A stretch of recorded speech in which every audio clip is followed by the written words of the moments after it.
Hello hi welcome back to my channel part 3. మళ్ళీ నేను నలసోమనాద్రి గురించి చెప్పడానికి మీ ముందుకు వచ్చాను. అదేండి, నేనే మీ సింబా వ్లాగ్ జైస్. ఏం చూస్తున్నావు బా? కొంచెం సబ్స్క్రైబ్ చేసి కొంచెం లైక్ కొట్టచ్చు కదా. చరిత్ర గురించి చెప్పేటప్పుడు కూడా ఎందుకు ఇంత డిలే చేస్తున్నావు? ఓకే, ఎనీవే మీరు నువ్వు కొడతారని నేను నమ్ముకుంటున్నా.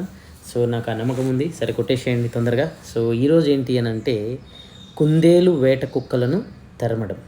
అయితే ఆయన ఒక రోజు వేటకు బయలుదేరాడు. ఎక్కడి నుంచి అని అంటే పూడూరు నుంచి.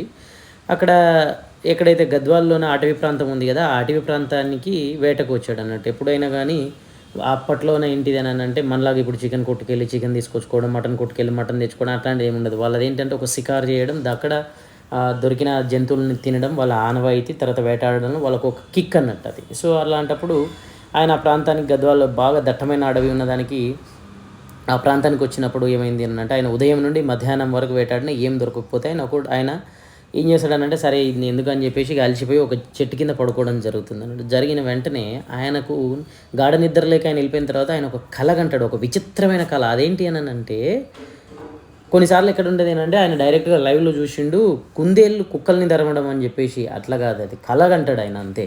ఎలా కలగంటాడు అని అంటే, కళలో కుందేళ్ళు వేట కుక్కలను తరుముతాయి అన్నట్టు.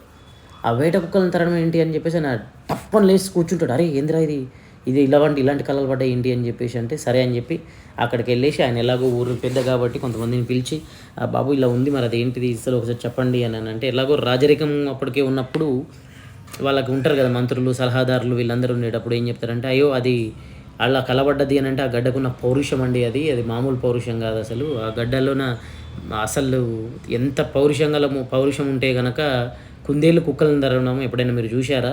మీకు కళ వచ్చింది అని అంటే అది మాటలు కాదు అని అంటే, అప్పుడు ఈయనకొకటి మైండ్లో ఒకటి ఉండిపోతుంది అన్నట్టు. సో ఇంత పౌరుషం ఉన్న గడ్డని మనం ఎందుకు పాలించొద్దు? మనం అసలు ఎందుకు మనం ఇంతవరకు సైలెంట్గా ఉన్నాం?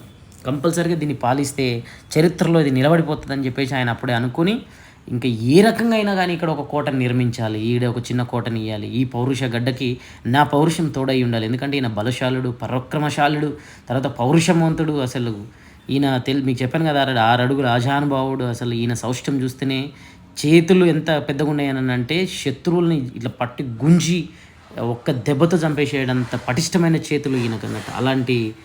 అలాంటి ప్రళయకాల రుద్రవలె ఉన్న ఈయనకి ఒక మైండ్లో ఒకటి పడిపోయి, ఖచ్చితంగా ఇక్కడ ఒక కోటను నిర్మించాలి, ఈ కోటను నిర్మించి మనం ఈ రాజ్యాన్ని సుస్థిరంగా చేసుకోవాలి, దీన్ని మనం పాలించాలని చెప్పి ఈయన మైండ్లో పడిపోతుంది అన్నట్టు. సో మిగతా కథనం కోటను నిర్మించడం వెనుక ఉన్న కారణాలు తర్వాయి భాగం తర్వాత.